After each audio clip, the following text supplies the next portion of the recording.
Browne here on this Monday morning. A lot going on in the sports world.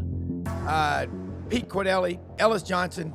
Dave Bartoo is going to try to check in with us if he can. Coach Matt Dean back from New York.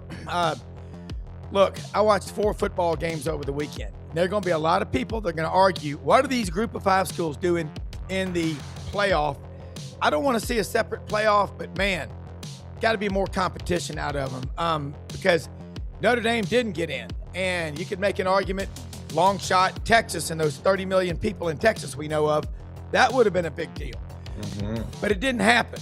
So I'm going to tell you right now, we're going to discuss it today. But first, take a picture with your phone of the QR code. We are live on Twitter, Facebook, and YouTube. 8 channels simultaneously. Take it, share it, like it, like us. Tell your friends, family, colleagues, neighbors, co-workers, enemies, people that you just see on the street. Say, hey, are you watching Sidelines? Because if they're not, well, they're obviously, as Fred Ferreris used to say, they're misinformed. They're just not informed. But, guys, the color TV was cranking this weekend.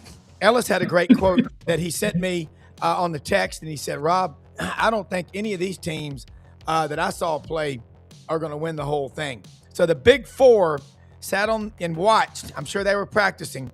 Georgia, Texas Tech, and Ohio State, and Indiana. Now, what does this say a lot about the duality of college football today? The duality of man.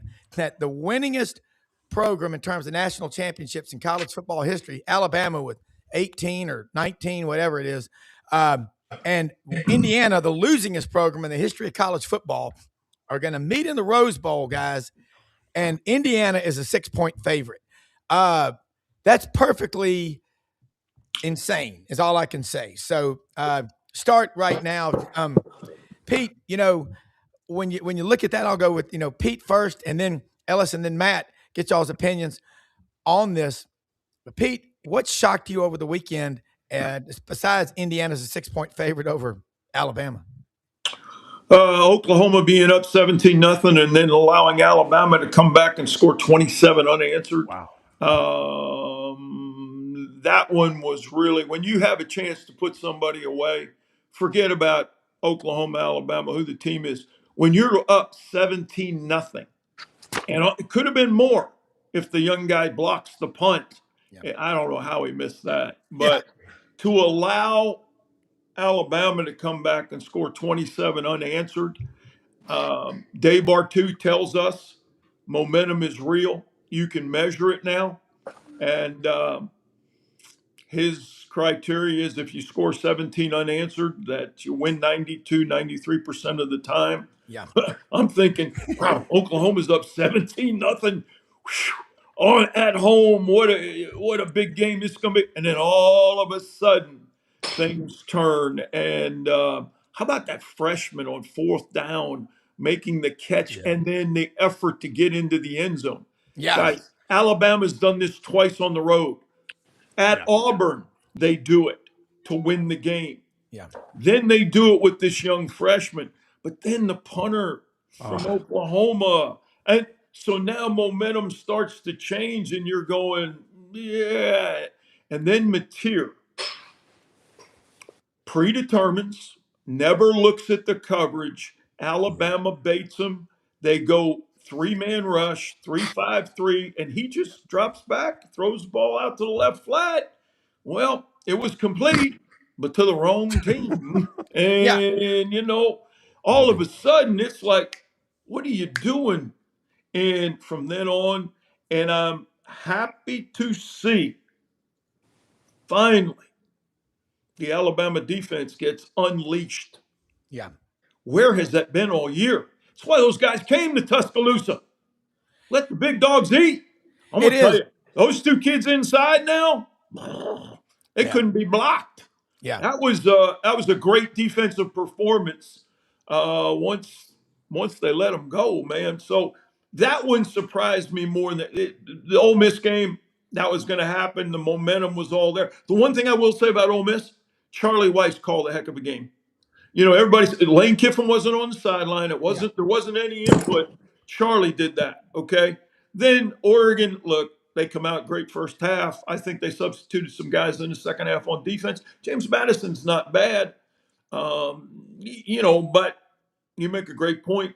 Notre Dame, I think, would have been a better opponent. Yeah. So, and then the best game of them was obviously A&M and Miami. And the Miami offensive line took over, and the Fletcher kid, Freight Train Fletcher is what they're calling him now, the big running back, man, Yeah. getting it done. But man, those kickers, how can you be at A&M and not have a kicker that can hit chip shots? Well, so there were some things that came out that said, wow, how did this team Yeah. get this far? But you know what? I'm really, really excited about this next round of games. all right, well, Pete, I want to say this before we go to Ellis. Coming into the game, Ellis Johnson, defensive coordinator, 43 years of experience, winning national championships, playing for him. John Mateer's stats, and I know he's been injured, and he's had screws in his thumb and blood coming out of his hand in the Cotton Bowl and the Red River Shootout.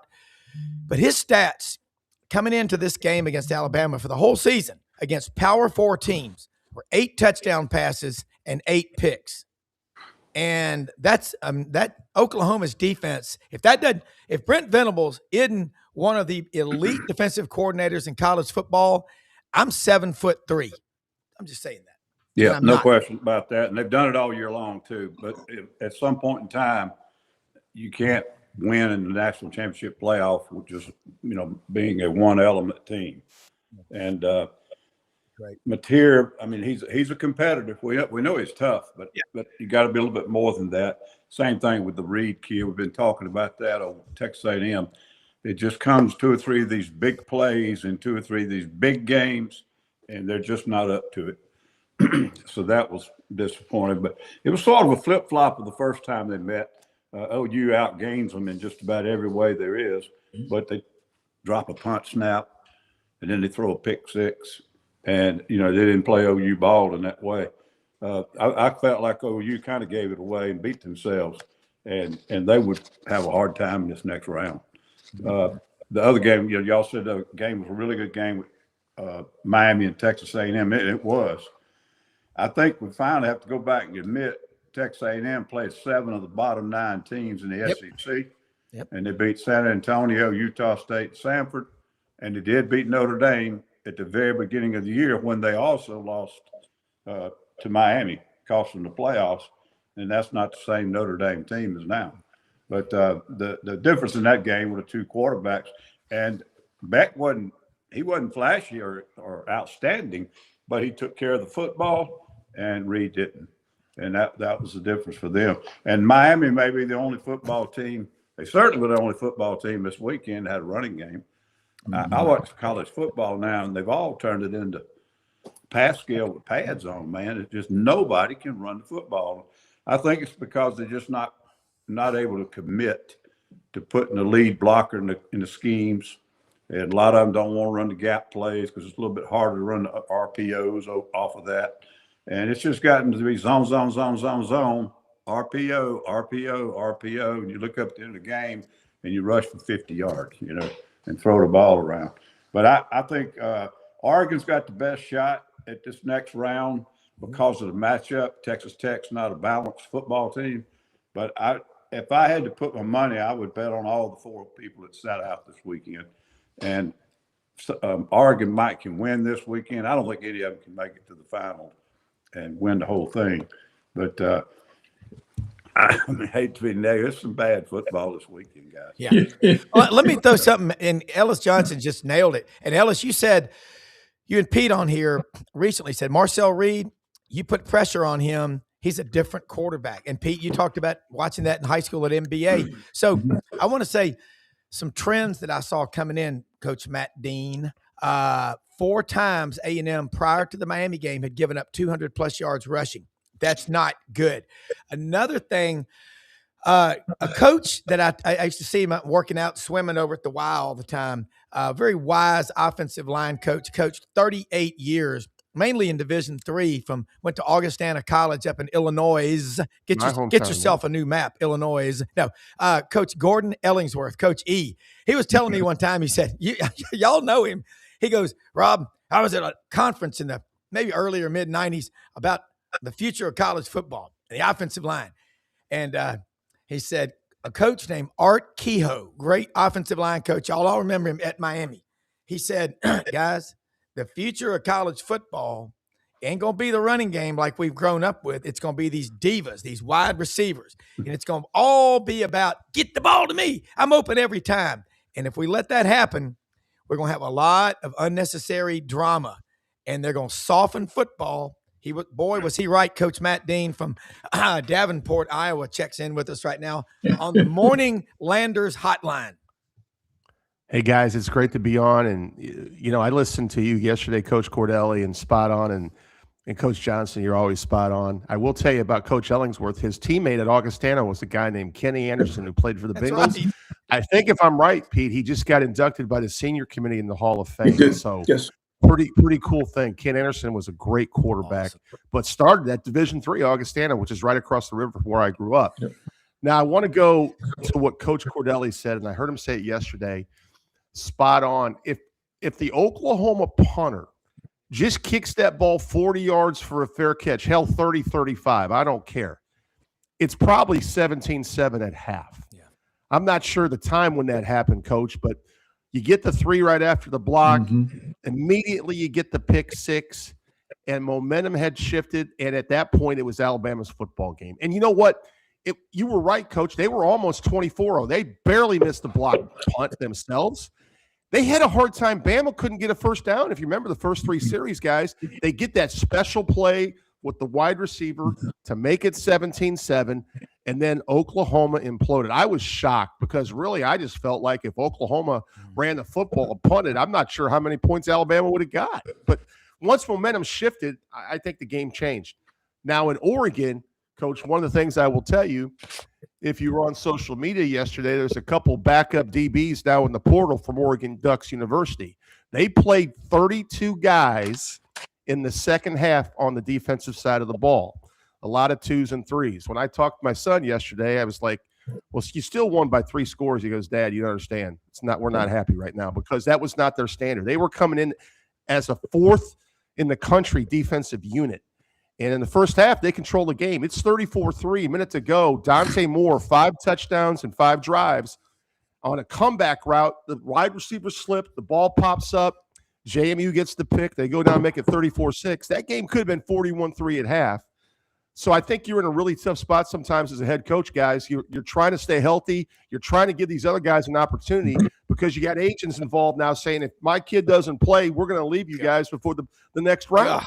It's gone bonkers. Coach, you said this a few weeks ago about they're now talking about trying to get paid for the playoffs too. They want a piece of the pie, just like the NFL wildcard game, championship, all this stuff.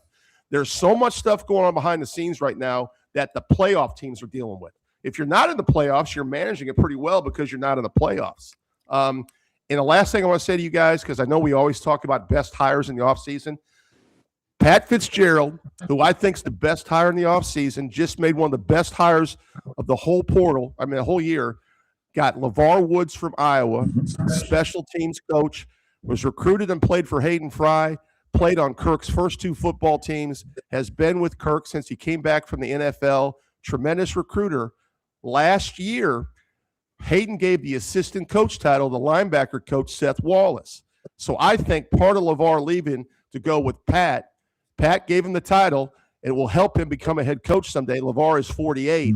But I'm going to tell you what, guys, I know we're talking about the current playoffs. Michigan State is going to take a huge jump in the next 2 years. You watch. And they're going to I think they'll overtake Michigan soon because of the hire Fitzgerald and the LeVar Woods. And the turmoil in Ann Arbor, the cesspool Michigan, there. Yeah, it's crazy up there. Hey, and listening to coaches, the way y'all break it down, and Pete, you look like your head's about your screen. There you go. Okay, sorry. Right. I was going to say, when you listen to what y'all are saying, all 3 of y'all coaches, and it reminds me of that great line in Tommy Boy when he said, I can get a good look at a T-bone by sticking my head up a bull's, rear end, but I'll take my butcher's word for it. That 1, 2, 3 hit right there from these 3 coaches is great stuff. That's what separates this show from the pack. Pete, what he just said, you got kids. I would tell those kids, don't you ever come back on this campus. Don't you ever come back in this county. Don't you ever wear anything. I'm sorry. This Opting out is a new word. It came up big during the virus for quitting. If you make quitting acceptable and okay, you are beginning on the road to the end of everything that's good about sports. And because sports teach you the lessons of life. How many times a day do we reference some hard-ass coach that we had? It doesn't matter what grade or high school or college that would not let us quit. I bet you Dan Lanning about blew a gasket, Pete. And there's no eyeballs doubt. are about to pop out of his head. No, there's no doubt. Look, when the four of us were in high school, think about the male teachers that were in the building. Every one of them probably had a military background. Yep. And then Ellis, you went to West Point. You had brothers at West Point. He went to Citadel. I mean, you went to the Citadel, but you had brothers at West Point. Yeah. My middle brother went to West Point. But when we were in high school, there was a standard that we had to live up to because those male teachers weren't going to put up. And there were some female teachers. I'm not trying to separate male from, but just the background and the training that we had. And Rob, your point about quitting, that was never a thought. That word was never used. Vanderbilt University found out last night that Eli Stowers, their big tight end, is opting out of the bowl game. God. He's getting ready for the draft. So now we're seeing it with Vanderbilt. It'll be interesting to see how many other players opt out. But, Matt, you're right. The Oregon deal, when they started substituting those players, it was, how do I balance my team and not get my starters injured? And then the interesting thing I heard on the broadcast of the Oregon game was that Dante Moore saying, I'm only 20 years old. I may come back for another year of college. And I'm like, wow, there's a young guy that's got it all in perspective. And then you start looking at the three running backs that are coming back. And two freshmen, the offensive line, and you're going, you know what? Why not take a couple more million to stay? And we really got a shot next year as well. But this idea that we can let people out of a contract that you signed, you have to play the entire contract. This isn't the NFL where we can put you on waivers. There's got to be more of a commitment, but the one group that is screwing it up every day are the agents. Yeah. And with the portal window coming up January 2nd through the 16th, which is going to get on us pretty quick, I promise you those Christmas dinner table discussions are going to be about, okay, what are our options? Where can we go? Yeah. And I just, coaches are pulling their hair out, trying to talk to their team about commitment. Yeah. There is no commitment. There is no loyal. It's not about being loyal, but hey, we developed you. Yeah. Can I give you guys a stat that I just got a little while ago? Starts by recruits and starts by transfers. Georgia has 90% of their starts by recruits. Yep. They have 10% by transfer. Ohio State, 72% by recruits, 28% transfer. Oklahoma, 68% recruit, 32. Alabama, 63%, 37. Oregon, 57% recruits, 42%. Ole Miss, 34% recruits, 66% transfer. Indiana, 35% recruits, 65% transfer. That's because when Cignetti left James Madison, they took 16 players with him. Yeah. But the other thing he's done is he's implemented the quarterback. Well, look, you guys have all been we've all been in the locker rooms. And all of a sudden the question now is, hey, Coach Johnson, what are you getting? What are you getting, Coach Dean? What are you getting, Coach Browne? And all of a sudden it's like, wait a minute, why is this dude getting this when I'm, and it's human nature. But I said yesterday, Rob, there's no leadership right now in where this is going. And every NFL team this weekend, starting with the Thursday night game, the Saturday afternoon games, the Sunday games, and the game tonight, Every coach on the sideline had sweatshirts and hoodies on that said, "Inspire change." I hope all the college football coaches will wear that sweatshirt, take that logo, "Inspire change," and put it on their game day apparel as we move forward. We all know what the problem is, but we have nobody willing to stand up and say, "Here's how we're going to change it." Yeah. Is it better for the game? Is it better for the players? Yeah. How are we going to inspire change when we don't even know who's leading us? Yeah. Well, Coach Johnson, it reminds me as a financial advisor all these years when people would say something about a stock or something with advisor. Where'd you hear that? Well, I'm serious. I hear that the guy painting my house. Well, how high on fumes was that guy? I mean, and they would say it's unbelievable.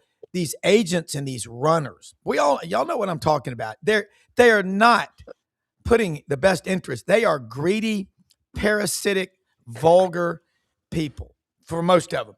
And a legitimate agent can be wonderful. They get 3 or 4%, but these agents are getting 15 to 20%, which is like the people the salesman that comes to your office and said, "I'd like to come to my office located conveniently in the trunk of my car," so he can make it a quick escape. Does this remind you, Ellis, of a Monday morning staff meeting? I guarantee you, this is great stuff. And you're right, inspire change. We got to have leadership and all this stuff about, it's a different era. You can't be tough on these kids. Look at the 4 teams that sat out.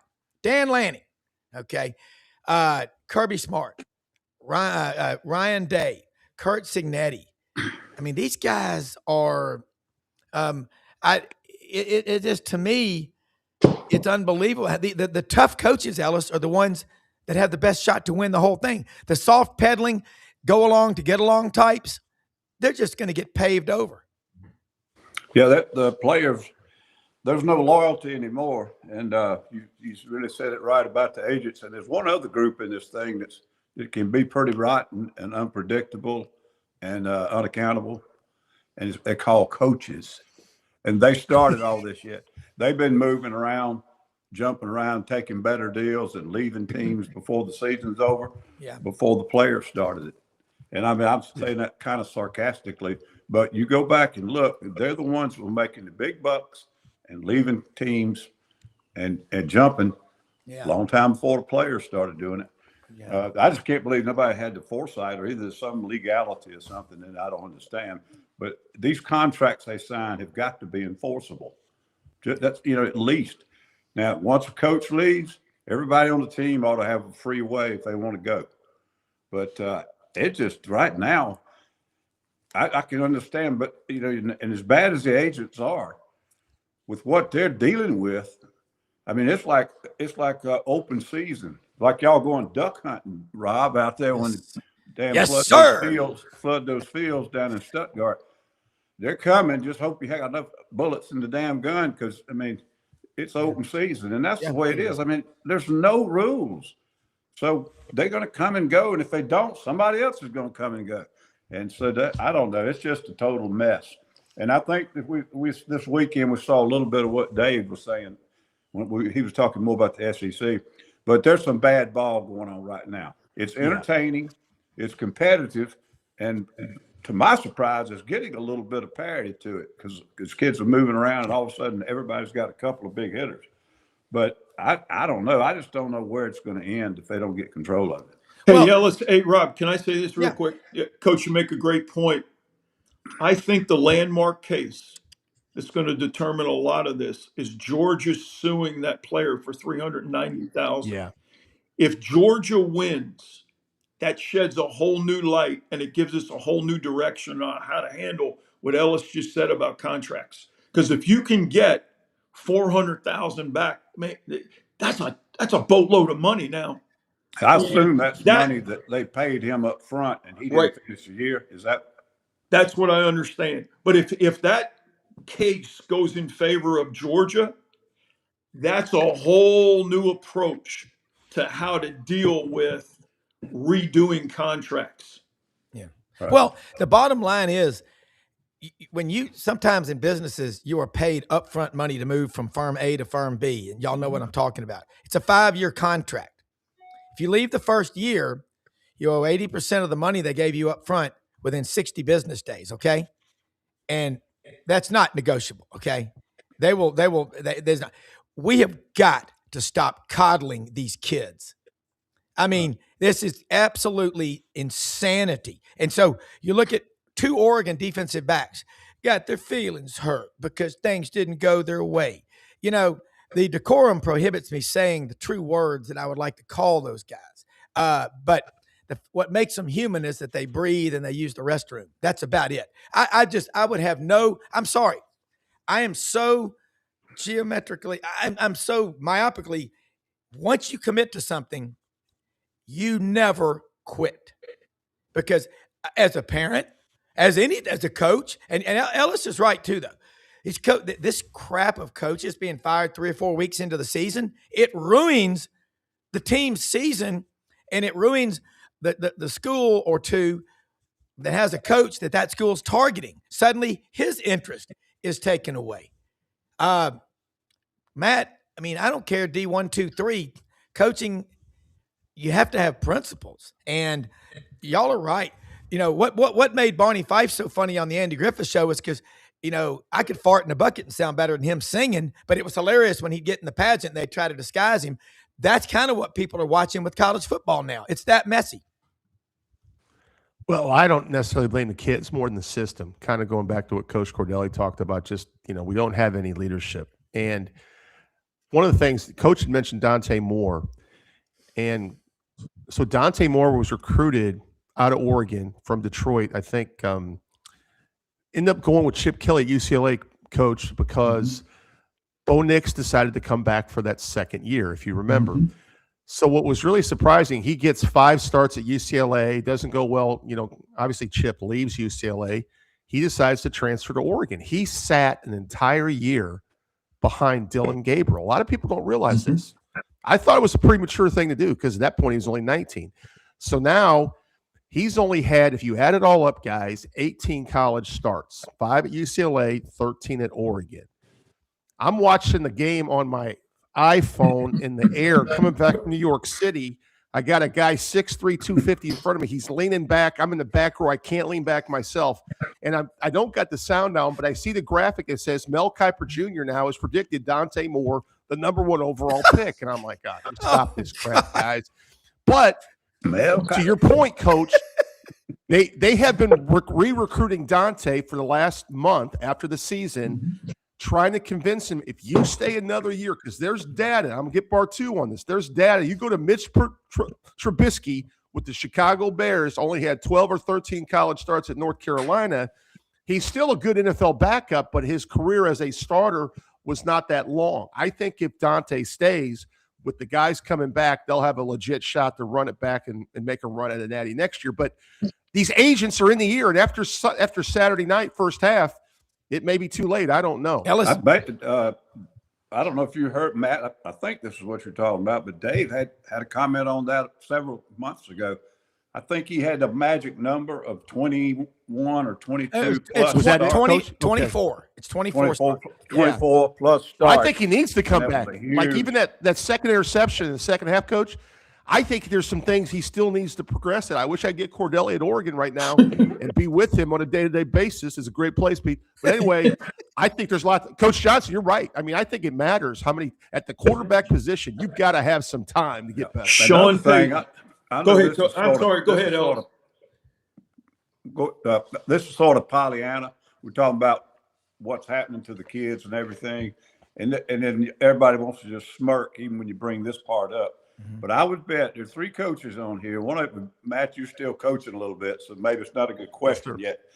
But I've been out of it about 7, 8, 9, 10 years now. And if you ask me, I bet, Pete, you feel the same way. What's the main thing you miss about your coaching days? It wasn't the money, and it wasn't the big wins. Damn sure it wasn't some of those trips home on buses after games and all that. I miss the people. I miss my peers that I worked with and the kids that I coached. And they're not going to be Practice. many kids that they ain't going to have any reference point on that. You say, we're not talking about that, dude. We're talking about millions of dollars. But I'm telling you, it's going to really damage, if not ruin, a lot of these kids' lives. Yeah. Coach, you're exactly right. It's the relationships that we make with our players and the day-to-day interaction. And those kids, man, they keep you young and they keep you, and they are such a joy to be around, especially when you see them progress from freshmen to sophomores. And if we Right. have the ability to coach them in that third year, but it's the relationships. But also, I'm going to go by Ellis. I agree 1,000,000%. Hey, there he is, Mr. Bartoo. Dave, When man, look Sean- at him. The when Mad Hatter. Sean Payton was asked about Bo Nix, he said, after reviewing all the quarterbacks in that draft, this guy played more college games and snaps than anybody else I won't experience. Yep. Coach Landry used to talk about, people would say, well, does he fit your scheme and technique? He said, let me say this to you. When I look at a player, I want to know if they're football players that have fundamentals and techniques, because I can teach them my scheme. Yeah. But they are at such a point, how good are they fundamentally and technique-wise? And what do we have to do to get them better?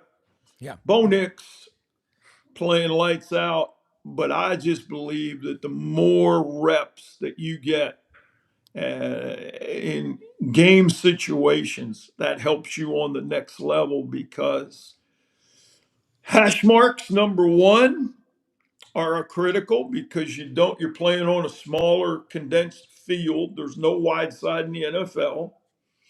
The middle of the field's 5 yards wide. Where in high school, the middle of the field's 17 yards wide. College, it's 11.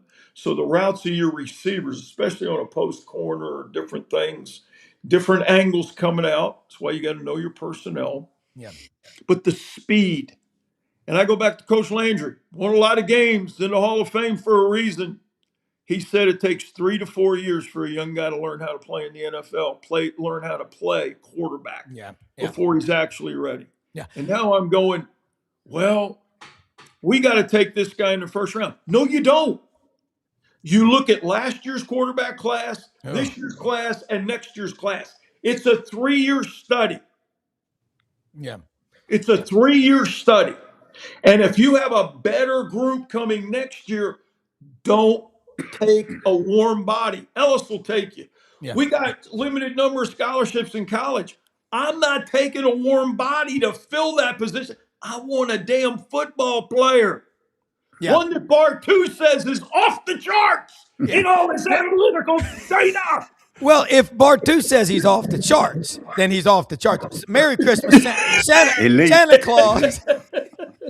Hey, Dave Bartoo went to the game in Eugene over the weekend. By God, I love those colors. How you doing, man? And welcome aboard. Thank you so much. I know you got a lot going on, but thank you so much for jumping on this panel. Let her rip, man. Yeah, Merry Christmas to everybody. And no, I was just listening to old man rant. I was doing some community service, checking in on my favorite group of senior citizens, making sure everything's okay here at the holidays. And no, it's I'm kind of sorry I interrupted the conversation, but Hey, dear Santa, I'm asking one request when you come to my house. Bring more pull-ups. Thanks. Bring more pull-ups. Yeah. Now so which quarterback are we talking about here? Dante Moore. Yeah, I know. Bet against him. Ooh. Bet against him if he goes this year. Oh yeah. Right. He can't. Yeah. Right. No, look, and I'm not saying that maliciously or anything like that, but Pete is actually 100% correct. The number of guys this century not named Cam Newton that have been a consistent starter in the NFL with less than 1,500 snaps in college football, less than 24 games started, are zero. They all stink. They're all backups. They're all second and third string guys. Nobody sticks except Cam Newton. Okay. So everybody's looking to catch Cam Newton in a bottle and find that and get lucky. But the numbers show that snaps, unless you are incredibly elite. Look, even Peyton Manning started 26 games. Even Peyton Manning had over 1,800 snaps at Tennessee. Okay, but you look at your really, really, really great quarterbacks that are out there. Mahomes started 38 games, right? Had over 2,500 snaps. You start going down the list. Aaron Rodgers started for 3 years. Phillip Rivers started for 3 years. Russell Wilson, 4 years. You just kind of keep going down. Josh Allen started for 3 years. I mean, folks, it's all right there. Everybody goes, well, he looks the part. It doesn't really matter. I don't believe in the whole player development crap or anything like that. I believe in the player's personal development. Up here, are you born with the physical skills? Are you born with the mental skills? And you figure out whatever you're put on the field with, you just figure out how to win football games. It doesn't have to be pretty, but everybody that is successful at the NFL level, almost all of them invariably come from several factors in college football. One of them is, Pete pointed out, is a whole bunch of snaps. The more, the better. There's no this whole, sit on the bench and learn how to play the game. Are you out of your mind? That's how you learn to play the game, is sitting on the bench. No, it's on the field. Any sport, on the field, reps. And so then you look at other successful college football quarterbacks. They don't come from elite programs. They're not surrounded by elite talent. They're tested in fire. They carry the bags every Saturday. And I'm sorry, Dante Moore isn't tested at all. He was tested once basically this year against Indiana, but the rest of the time, completely outclassed, And so for me, does he have all the talent in the world? Sure, physically he does. I don't know what his mental makeup is, but whether it's Dante Moore or anybody else, if I'm his advisor wanting him to become a great starting quarterback in the NFL, stay in college and take more snaps. If I'm his dad, son, you're a walking lottery ticket. We don't not cash lottery tickets. Get that cashed. Yeah. Well, let me say. Hey, that's a young man rant. I like that. Hey, the young man rant. Dave? No, in all seriousness, Yeah. Do you count junior college snaps? Because Rodgers started at a junior college. Yeah, before before he went to Cal. Yeah.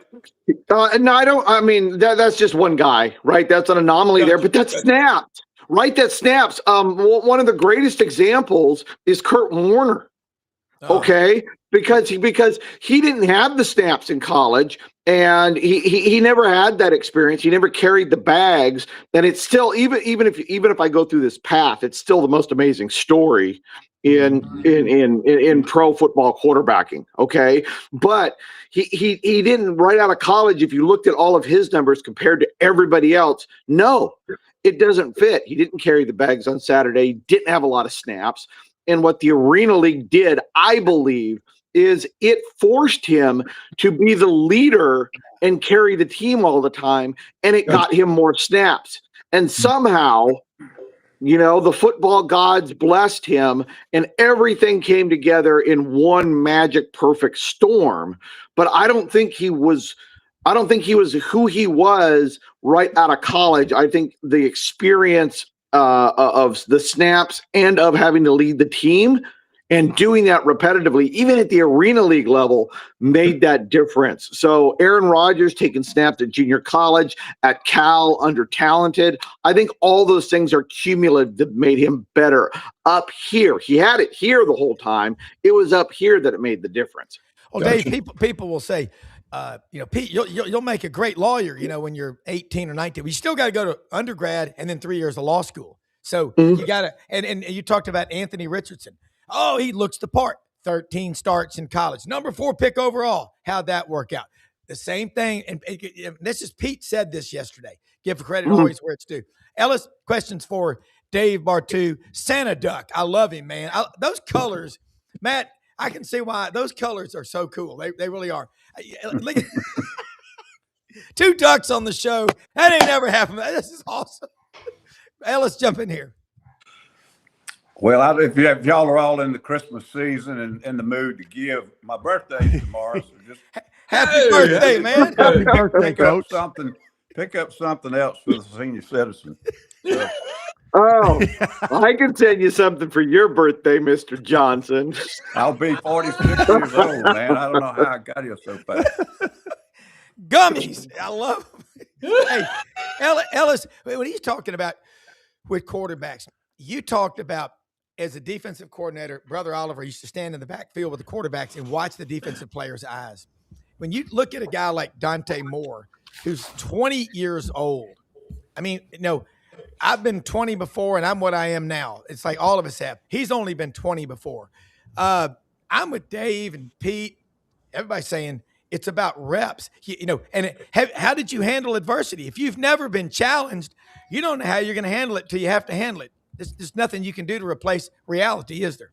Yeah, if I understand, Matt just told us, the kids decided he's coming back and told us a little bit about his track record that I didn't know about the transfer and coming back and all that. I agree with Matt. It does show some maturity and some maybe some growth there. But if he comes back and plays, it's only going to be better. Same thing about the Sellers kid over at South Carolina. Huge predictions going into the season. And whether it was him or whether it was the surrounding cast, it was a terrible year. And luckily, he's decided to come back. I don't know if he's coming back to the right place, but he's coming back, and that'll be more snaps. So maybe some of these kids are realizing it. And, Dave hit this thing several weeks ago. It was a magic number. Y'all said 24 snaps was kind of that cutoff. 24 starts, was sort of that cutoff. But maybe some of them are getting wise to the fact that it just back off and get you another year. And in 10 years, you'll be glad you did. You'll have multi-millions more than you would have signing that contract and be bench warming for 3 or 4 years. Dave, in August, the first 3 paragraphs of Arch Manning's Heisman speech had already been written. Garrett Nussmeier, Lenora Sellers, and Ellis warned about Lenora. He said, I'm not sure how he's going to handle all this pressure now that he's in the spotlight. Like the year before, he just kind of came on. But look at all these quarterbacks. They're can't misses. They're this, they're that, whatever. And almost none of them at the end of the season were anything for what they were told they were going to be. Kind of tell the story with numbers if you can. I know you can. Well, I think it's a lot like the coaching searches, right? Is we got to hype stuff up. We got to throw stuff on the wall. We got to make it stick. We got to sensationalize things. And so, I don't blame folks for getting excited about it. And it's kind of cool in a way in that we hype up all of this stuff over here because our eyes and our minds say we should, but we all know the surprise is over here. Right. I think that's one of the wonderful things with college football, with ages when you're talking about 18 to 22-year-olds. You don't know who's going to blossom in front of us. You don't know what team. You don't know what coach. The best part of my job is being wrong because it forces me to learn. It forces me to go back to the drawing board. It forces me to go, wow. Right, I didn't see that coming, and of a lot of guys in college football that try to see stuff coming, I would be guilty of that. So it's great to have that and have that passion because I think it makes the surprises that happen during the season all that much more better. Matt. Hey. Dave, I now follow you on social media, and we've had a couple phone conversations, and I'm working on the latest email you sent me, by the way, but I haven't. They're a little busy right now in Eugene trying to win some more games. Yeah. But, the one thing I wanted to say before you came on, I told the guys I was talking about off-season hires. I'm a big Iowa fan and a huge LeVar Woods fan, and you put some data out on LeVar Woods. He has been incredible at his job for 15 years. Am I right? Like off the charts, incredible. I think now with Pat Fitzgerald and LeVar Woods as the assistant head coach, Michigan State is going to have a significant jump these next 2 years. Dude, no, you are so wrong, Matt. LeVar Woods is not incredible. He is freaking stupid, nuts good. I mean, Okay. Well, I thought no, you seriously, confused me for a second, brother. Yeah, no. When you look, when you look at special teams grades, he is unbelievable. He is so much better than number 2, right? I know. Number 1, I go order you to go take a number 2. No, it is crazy how good he is. And what people don't realize too is his linebackers are awesome. He's the head of recruiting, and when he took over recruiting for Iowa, it was flatlined. Okay. Yes. Now, I mean, he is the most unheralded non-coordinator, non-head coach in the country. I firmly believe that. I agree. 100%. And I've been 100%. Saying it for years, and our collective team's jaw hit the floor when it was announced Michigan State got him. I was like, no way. I just don't believe Michigan. I could have understood it. Michigan State? Now. Well, here, go ahead. Okay, no, well, go. No, you had a thought. Hit me. No, quickly. So Fitzgerald's son had committed as a walk-on to Iowa. So when he was not coaching, he spent a lot of time there. And obviously, he, behind the scenes, when he got this job, he knew where one of his first hires was going to come from. Yeah. The really shocking thing is the year prior, Iowa made Seth Wallace, the linebacker coach, the assistant title. Yeah. And LeVar thought he needed that, and he goes with Pat. And I think he's only 48 years old. I think you see LeVar Woods in 3 or 4 years as a head coach somewhere. We've been waiting for somebody to pick him up. That was one of the guys I was lobbying for Mississippi State when they had the opening. I'm like, go get, because LeVar is from Mississippi. I mean, this guy is a Swiss Army knife of 5-star everything. Right. Now, I will go against you on Michigan State because I don't believe in Joe Rossi at defensive coordinator. I don't believe the offensive coordinator. LeVar Woods is awesome, but Pat Fitzgerald, as soon as Hankowitz left, that entire program became bowl ineligible immediately. So I am holding my breath on what Michigan State can become. Pat's done it. And there was a period there, he was one of the 3 best road head coaches in all of college football. So he's proven it. But even with LeVar Woods, I don't like the rest of the staff to be able to go out and go, man, this is an up and coming program right now. That's fair. Yeah. Pete and everybody, when you're looking at these coaches and these trends and you connect the numbers, that what he just said about these coaches that are kind of buried in the show in the crowd in a lot of places. I think what Dave does is so critical, finding the good coaches, and we're losing a lot of coaches right now. So these young coaches, you can't just go to Kroger, say, I want to coach on aisle 7, go over there, that'll win you national championships. Aisle 3, next to glass eyeballs. They're just not. It doesn't work like that, does it? Hell no. I didn't think so. Hell no. Let me say this to you. Dave Bartoo just brought up a name that was probably one of the most respected defensive coordinators in all of college football, right behind Ellis Johnson. That's Mike Hankowitz. Oh. When Hank was at Colorado, people don't understand how good that program was. Badass. I know this. We always used to do a study in the spring when I was at Notre Dame. And it was, who's our opponents for the next year? And on offense, I wanted to know who was calling the defense. So who's calling the defense at Michigan State? And you go down the line, whoever was on our schedule. When we got to the bowl game to play Colorado and Hank was there, it was like, boys, we got a whole new animal to deal with here. And you know what? Mike was one of the most respected guys in the profession that never got his flowers. And Hank, when he was with Fitzgerald, that's when Northwestern made a push. And Ellis and Matt will tell you, and Dave, he does it for a living, there are guys on staffs that you go, you know what? This guy's flying under the radar. And believe me, it didn't matter if he was in aisle 1 or aisle 31. That cat was going to have every aisle right on point. And Hankowitz is one of those guys.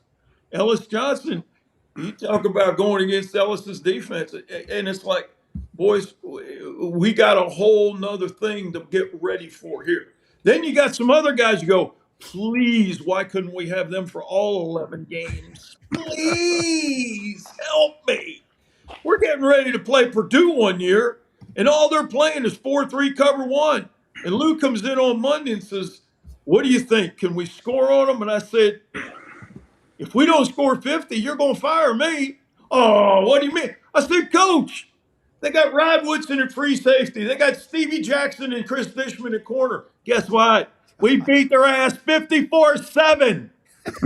Then the next year we beat them 59-10 because they couldn't run with Timmy Browne and Rocket. Go keep playing that, man, and we're going to keep throwing it. That scheme against our personnel, take it to aisle 100. Right.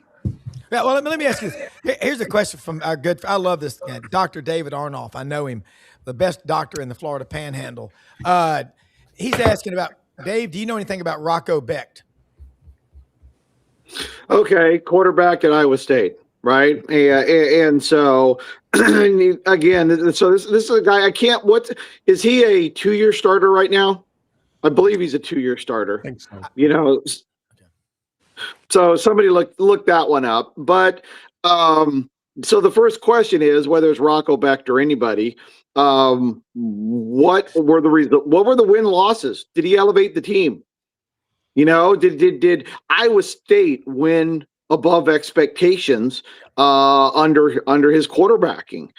This year, no. I can't remember what it was last year. I think last year they were really good. They were really good. But he had 2 receivers that were unbelievable that went on to the NFL. Yep, and right. they ended up, I think, 10-2 last year with those receivers. Okay. Yeah. You know, well, you can Arizona State in the title game. Yep. Yeah. So some of these things, you know, like when Brock Purdy came out, I think it was October, and I put out a tweet that if this guy wasn't named Brock Purdy, he'd be the number 1 pick in the draft.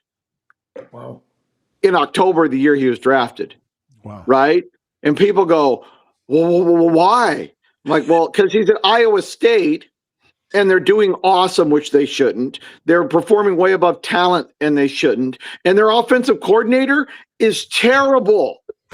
And he's making them look like a genius. Okay? We would call this the Justin Herbert effect. He made Arroyo at Oregon look awesome. Okay. And so one of the things you got to look at is, and this goes back to Dante Moore. Dante Moore is surrounded by elite talent. That's not where great NFL quarterbacks come from. Dante Moore has a great offensive coordinator. That is not where great NFL quarterbacks come from. So you look at Rocco Becht or anybody else, go, how good was this coordinator before Rocco Becht? Because if he was bad and he looks good now, that's Rocco effect. Right? If he was really good and still looks good, there's a lot of offensive coordinators, and Pete and Ellis will tell you, man, you know something, there's something about a coordinator that it doesn't matter which guy that comes in, they're going to be awesome. So you got to kind of look at the environment around a Rocco. I would say for a free agent quarterback, he's above average, but I haven't run all the numbers on every single quarterback. But he's certainly somebody who hasn't won below talent. So that's a guy that is going to be highly coveted just simply because his floor is so high. Yeah. Ellis, we got a few minutes left. Ellis, question for Dave Bartoo. I love the term elevator.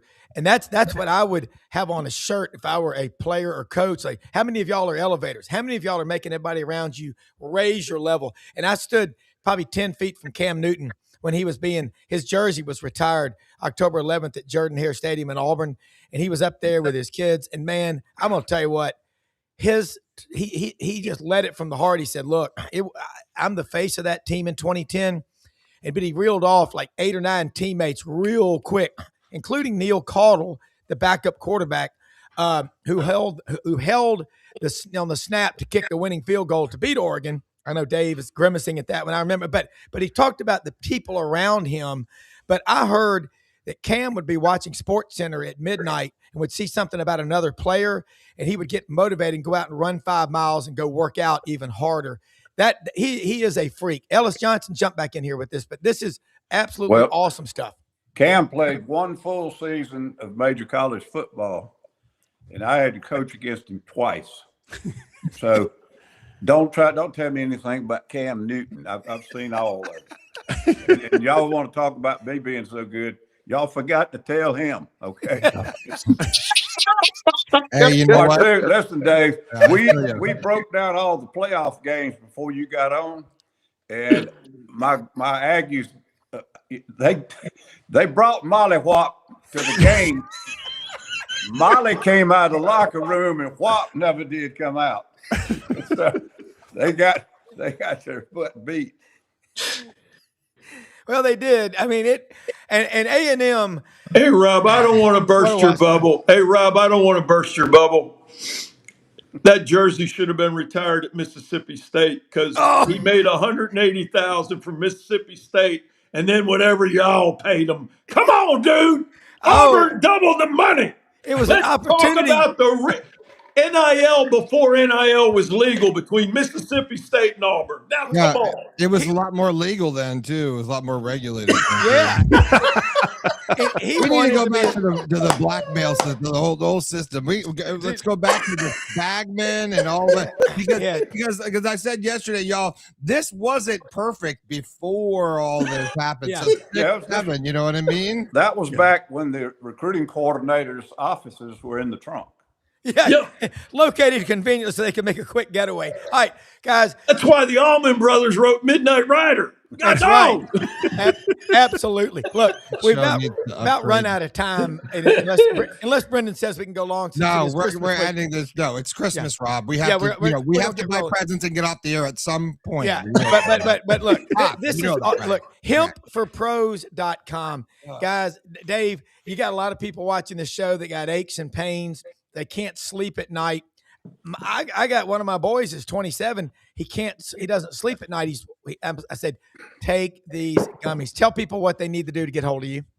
Yeah, well, as you and Pete know, one of our most popular products is actually the pain relief topicals, warming gel, cooling gel, the lotions. You got aches and pains, go on the website, hempforpros.com. All December, use coupon code Friday 2025.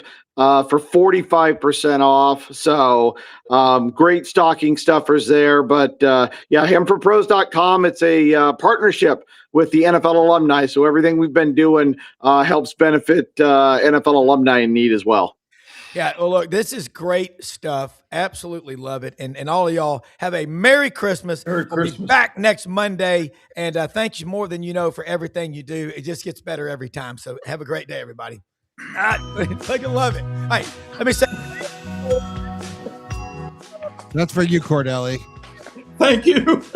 LandersFordMemphis.com. They're open every day of the week. Still got time to get in there and get a Christmas car, truck, or SUV for your wife, for your son, or just for yourself. Ask for Brad Bellamy, the general manager. They're open. Poplar and Houston Levy, best corporate partner you'll find anywhere. Down the street, Hewlett & Dunn, Boot and Clothing Company on the historic square in Collierville, Tennessee. They've got Filson, they got Barber, and over 7,000 pairs of men's and women's and even kids' boots. Charles Hall, Laura, the great people out there can't get better than Hewlett & Dunn. And Rumble Boxing, how you fight is how you live. And as we said, hempforpros.com. Bottom line, if you go there to the hempforpros.com website, you can order the chill, the energy, the lights out. But those pain topicals, I'm using one right now for a shoulder injury. They actually work, and there's no sleep hangover. So look, for Brendan Martin, executive producer, all of you watching, we'll be back on tomorrow morning. Merry Christmas. Everybody have a great day. Most often we see the face of Christ in the least among us. We're out. Good night.